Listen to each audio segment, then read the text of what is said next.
វិញ្ញាសាដើមម៉ូដ Micosmo Cambodia 2025 បង្ហាញពីប្រណិទ្ធភាពនៃកម្មវិធីបន្ទាប់ពីពិធីបំពាក់ឈៀងជាផ្លូវការបេក្ខនារីទាំង24នាក់បានបដិញ្ញាចិត្តព្រមទាំងប្រឹងប្រែងក្នុងដំណើរការប្រកួតរបស់ពួកគេដើម្បីក្លាយជា Micosmo Cambodia ពីមួយវគ្គទៅមួយវគ្គបេក្ខនារីទាំងអស់បានបង្ហាញពីភាពលេចធ្លោពោរពេញទៅដោយភាពជឿជាក់ភាពស្រស់ស្អាតនិងភាពច្នៃប្រឌិតទាំង24រូបបានបង្ហាញវត្តមានក្នុងវិញ្ញាសាដើមម៉ូដ Micosmo Cambodia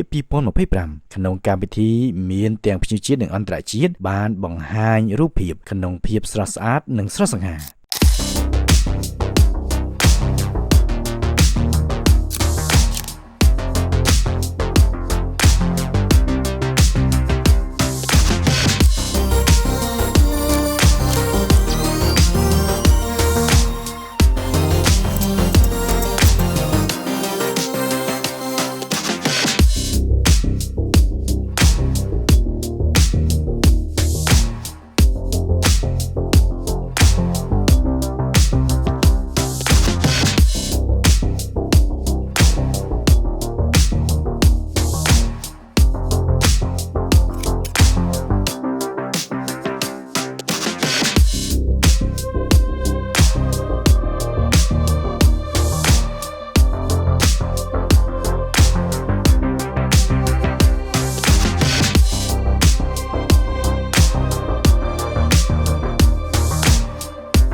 កម្មវិធី Micosmo Cambodia